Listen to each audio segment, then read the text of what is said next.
Hello बच्चों, let us read this question. This question says the strongest Bronsted base among the following compounds is. और हमारे options हैं option A NaCH3, option B NaOH, option C NaF, option D NaNH2.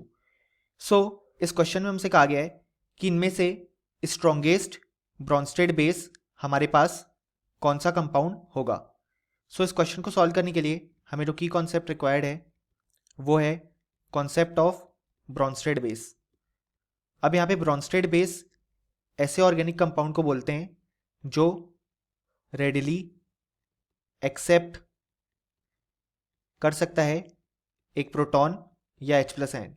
यानी कि basically ऐसा compound जो कि आसानी से H+ आयन एक्सेप्ट कर सकता है उसे हम बोलते हैं ब्रॉन्स्टेड बेस.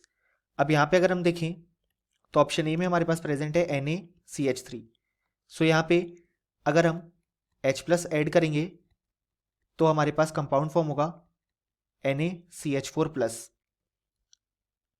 ऑप्शन बी की अगर हम बात करें तो हमारे पास NaOH प्रेजेंट है. सो इसमें जब हम H+ ऐड करेंगे तो NaOH2+ फॉर्म होगा. ऑप्शन सी की अगर हम बात करें तो हमारे पास NaF प्रेजेंट है. उसमें अगर हम H+ डालेंगे तो हमारे पास NaFH+ फॉर्म होगा. एंड ऑप्शन डी में हमारे पास NaNH2 गिवन है. सो उसमें जब हम H+ ऐड करेंगे तो हमारे पास NaNH3+ फॉर्म होगा. ऑल्दो हमें लग सकता है कि ऐसे कंपाउंड तो एग्जिस्ट नहीं करते. हाँ, ऐसे कंपाउंड एग्जिस्ट नहीं करते हैं, बट जब वो सॉल्यूशन में जाते हैं तो यहाँ पे जो एनायन और कैटायन है वो डिजॉल्व हो जाते हैं. सो अभी हम उन्हें एज अ सिंगल कंपाउंड ही देख रहे हैं फॉर कंपैरिजन. ऑल्दो सॉल्यूशन में वो इस फॉर्मेट में एग्जिस्ट नहीं करते, लेकिन हमें कंपैरिजन करना है तो हम यहाँ पे उन्हें एक साथ लिख के देख रहे हैं. सो यहाँ पे हम देख सकते हैं कि एक बार पॉजिटिव चार्ज आ रहा है कार्बन पे, एक बार ऑक्सीजन पे, एक बार फ्लोरीन पे और एक बार नाइट्रोजन पे.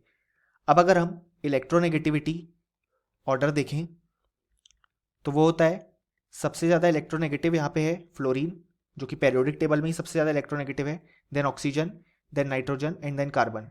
यानी कि फ्लोरीन बिल्कुल भी पॉजिटिव चार्ज अपने ऊपर नहीं आने देगा. सो ये इनमें से सबसे वीकेस्ट ब्रॉन्स्टेड बेस हो जाएगा.